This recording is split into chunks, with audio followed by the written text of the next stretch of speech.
Welcome to the Libraries and Weight Rooms podcast, your trusted source for simple strategies to improve your mental and physical fitness. Throughout this podcast, we will discuss how you can manage your mental health by practicing mental fitness, building emotional resilience and curiosity to handle life's challenges. We'll also highlight the crucial link between physical fitness and your overall mental well-being. My name is DJ Ligori, and I want you to realize that you are not alone with this challenge. Thank you for taking the time to listen, and welcome to today's episode.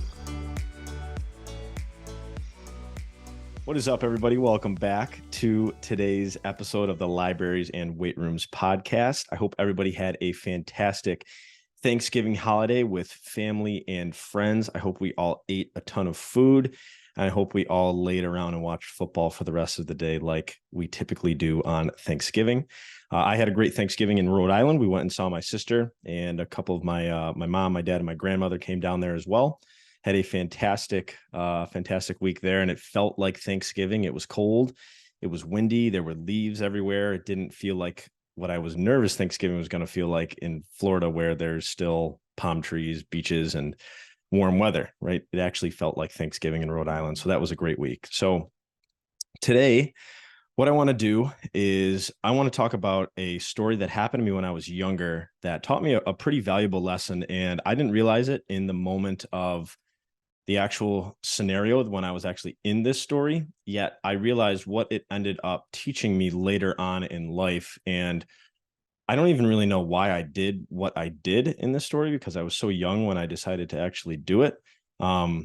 But I think it was maybe a little bit of foreshadowing of a greater picture or a greater reward that this action that I actually did gave me. So when I was younger, I played basketball for Hilton Select, and each night we would have practice Monday through Friday throughout the week. And then we would typically have tournaments on the weekends, and we would carpool amongst people in the neighborhood or people who were close to kind of where we lived. And one of the individuals who we carpooled with was notorious for being late. We would say practice was at 6 o'clock. We would be in his driveway at, let's say, around 5:30. And he would take 10, 15, 20 minutes to sometimes come out of his house, right? We'd be knocking on the door. We'd end up realizing he was asleep or something, or he was just getting home from something else.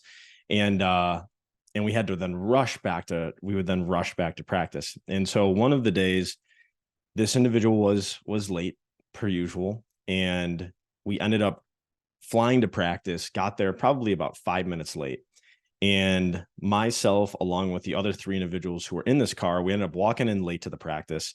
And our coach, who was this mountain of a man, huge dude, very intimidating, was not too happy, to say the least. And he was really, we were in probably 6th or 7th grade at this point, probably 7th grade, and wasn't too happy and made all of us run. And we ran for a decently long time, a big portion of that practice. And the lesson that he was trying to convey was about accountability, about respecting people's time, about growing up and being professional in whatever you were doing. If you said you were going to be here at 6 o'clock, I expect you to be here at 6 o'clock. I might even expect you to be here at 5:55. It's that expectation that he was trying to instill in us, and that accountability and that respect. And so we ended up running, and a majority of that practice, we were pissed off, right? It got us fired up a little bit. And I remember at the end of practice, we had concluded the practice, and everybody was kind of getting their stuff on. Their parents were still picking them up. We were still getting picked up by our parents, right? Our parents were waiting outside. And I walked over to my coach and I was like, "Hey, could I talk to you real quick?"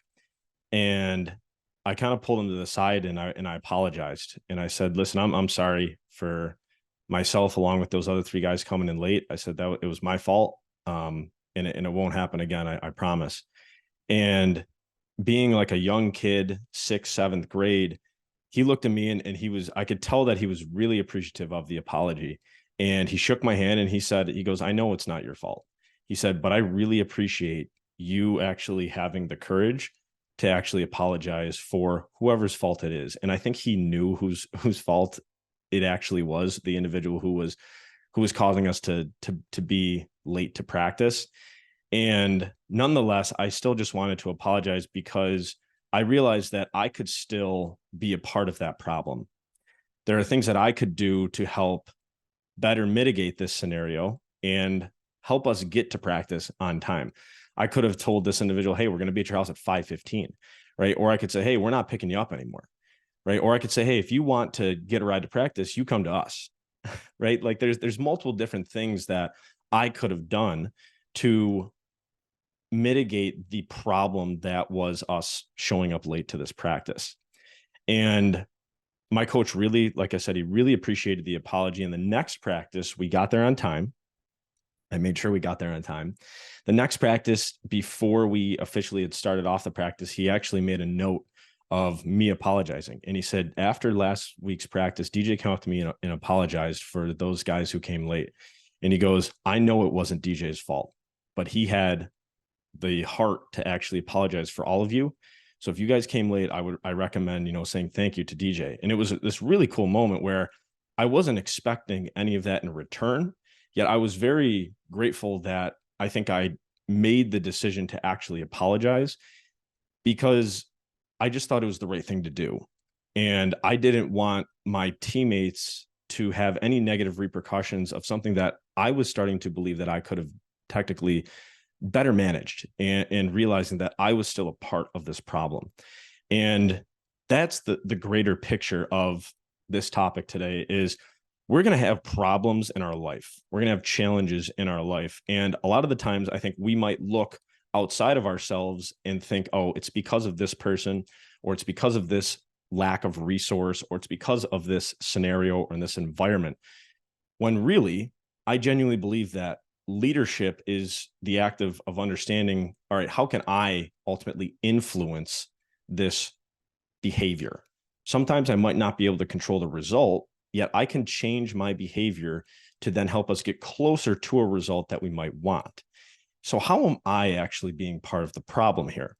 And that's where I think that internal reflection and that ability to stay humble and to leave your ego at the door and to realize that within all of these challenges, we might have a percentage of that problem in our control, right?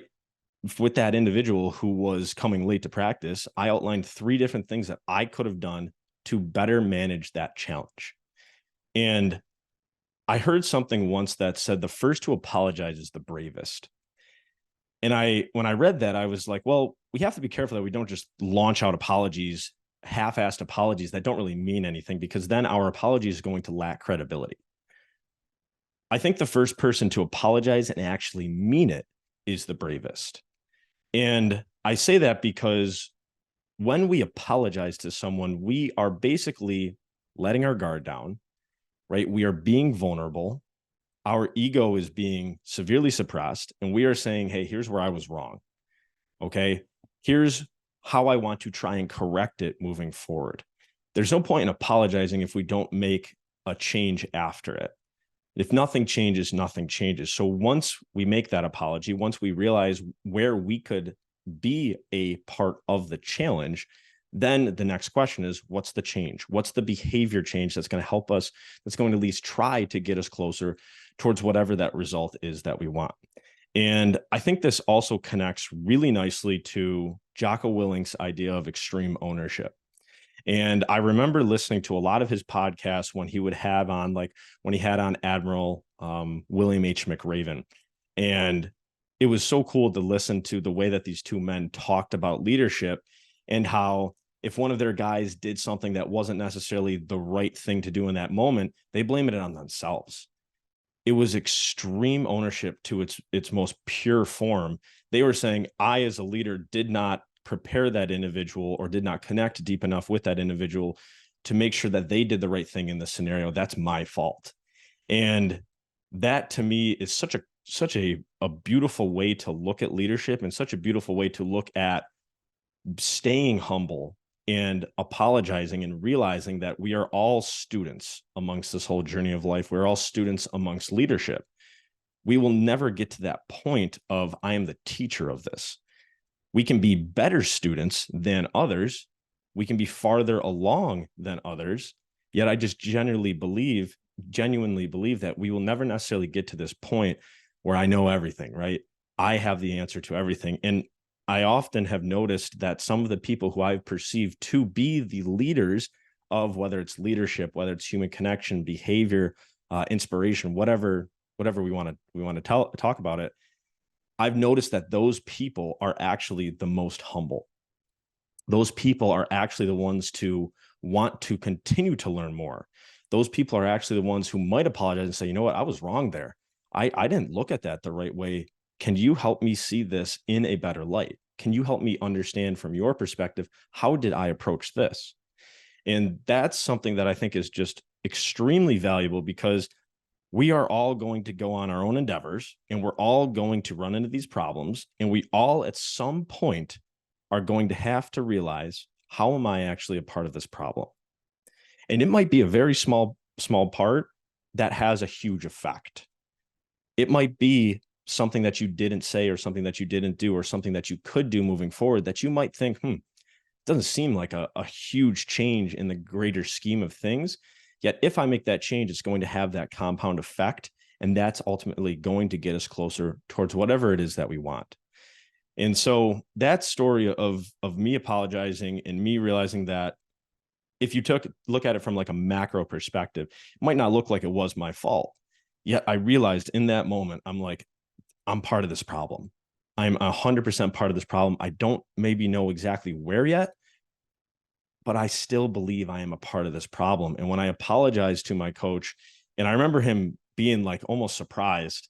And then I think he got where I was coming from, where it's like, I'm literally deliberately looking at, where am I a part of this problem? So then I can start to help manage this problem moving forward from a different perspective. I might not see it now, yet I'm going to continually look for it. And then I promise I will find it, and we will continue to move forward, and we will start to change these behaviors, so then we can get closer towards whatever it is that we want. And so I encourage anybody listening to this podcast today, think about, where are the challenges in your life?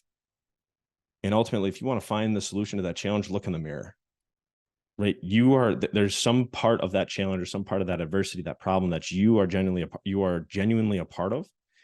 And you can change your behavior within that environment to then get closer towards whatever it is that you're working towards. That's ultimately what leadership is. That is what Jocko Willink was talking about when he talked about extreme ownership. We as leaders can find, how are we a part of that problem? And how can we ultimately be the solution to that problem by behavior that we can change, and then empower others to then reflect that behavior moving forward. So thank you guys so much for tuning into today's episode. If you got some quick value out of this, I would be super grateful. If you liked the show, you can go right on Spotify and give it a rating with the stars. If you wanted to leave a review on Apple Podcasts, you scroll all the way down to the bottom. You can write a quick review. Even if you listen to this on YouTube, right? Subscribe to the channel. We're almost at 100 subscribers on our YouTube channel, so that's really cool. And as always, if you want to start developing a mental fitness routine, you can sign up for our Daily Diamond emails. They're completely free. They're little mental fitness nuggets, insights, and stories that we send Monday, Wednesday, and Friday. And you can sign up for those at www.yourdailydiamonds.com. As always, thank you so much for tuning in to episode number 119 of the Libraries and Weight Rooms podcast. Everybody have a great week, and we'll talk to you guys soon. We'll see you. Thank you for listening to today's episode of the Libraries and Weight Rooms podcast. If you received something interesting from today's episode, we would kindly appreciate if you could leave us a rating or a review, or even share this podcast with someone you believe needs to hear its message. The Libraries and Weight Rooms brand is a division of our parent company, Acres of Diamonds, where we are on a mission to end mental suffering through mental fitness. If you would like to learn more about our mission and support this cause, please visit our website at www.youracresofdiamonds.com. Take care, keep leading, and we will talk to you soon.